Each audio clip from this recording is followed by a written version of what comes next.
Kita lanjutkan Kompas Siang, Saudara. Pemerintah memastikan ketersediaan vaksin COVID-19 aman untuk seluruh masyarakat Indonesia dan telah melakukan penahapan prioritas penerima vaksin. Selain mengamankan stok vaksin dari luar negeri, pemerintah juga tengah menggenjot produksi vaksin merah putih dan menargetkan uji klinis terhadap manusia pada awal tahun 2021. Beberapa perusahaan yang menyajikan vaksinnya untuk Indonesia adalah AstraZeneca, Sinovac, dan Sinopharm. Pemerintah mencatat 160 juta orang yang menjadi sasaran penerima vaksin COVID-19 yang terdiri dari tenaga medis, TNI Polri, masyarakat umum, hingga pelaku ekonomi. Ketua Komite Penanganan COVID-19 dan Pemulihan Ekonomi Nasional Erlangga Hartarto menambahkan, Menteri Kesehatan, Menteri Luar Negeri, dan Menteri BUMN kini dalam perjalanan ke Inggris dan Swiss untuk mengamankan komitmen pengadaan vaksin COVID-19 dari sumber yang telah ada.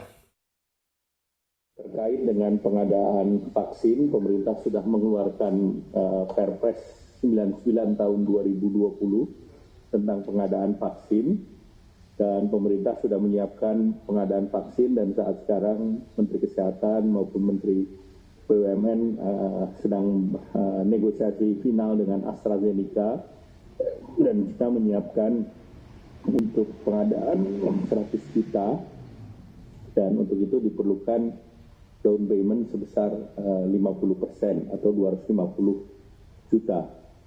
Kemudian juga finalisasi dengan beberapa supplier atau beberapa vaksin provider seperti Sinovac.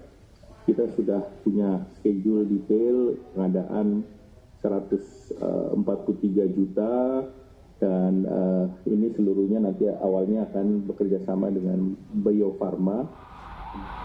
Sementara itu, Kementerian Riset dan Teknologi melaporkan inovasi untuk mempermudah proses screening virus corona di Indonesia. Kemenristek kini tengah mengembangkan alat tes yang bisa mendeteksi virus corona melalui embusan nafas. Selain itu, pengembangan vaksin COVID-19 di dalam negeri juga terus dilakukan. Tak hanya lembaga biologi molekuler Eijkman, ada 5 lembaga institusi lain yang juga terlibat dalam pengembangan vaksin merah putih untuk COVID-19.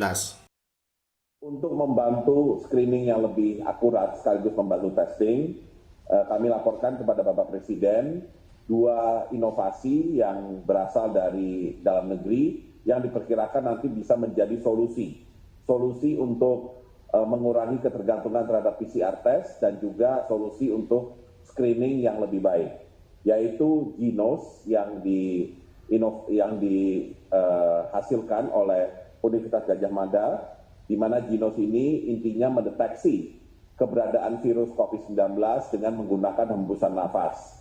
Dan ini pendekatan ini bisa menghasilkan upaya screening dan juga deteksi yang lebih cepat, ya, tidak sampai 2 menit. Ya, dengan setelah kita menyimpan hembusan nafas kita, dan kemudian jauh lebih murah, ya, dan satu lagi juga lebih akurat. Pemerintah mengungkapkan program vaksinasi COVID-19 akan dimulai pada awal bulan November 2020. Indonesia akan mengandalkan vaksin buatan Tiongkok, yaitu CanSino, yang menyanggupi 100.000 vaksin single dose pada bulan November 2020 dan sekitar 15 hingga 20 juta untuk tahun 2021. Sementara itu, Sinopharm akan mendatangkan 5 juta dosis pada bulan November 2020 dan Sinovac yang menyanggupi ketersediaan 3 juta dosis vaksin hingga akhir Desember 2020. Pertanyaannya, apakah semua vaksin yang akan digunakan oleh pemerintah sudah melalui uji klinis dan mendapat persetujuan dari Badan Kesehatan Dunia (WHO)? Dan yang terpenting, selain bisa mencegah virus corona, vaksin harus dipastikan aman bagi yang menggunakan. Tim Liputan, Kompas TV.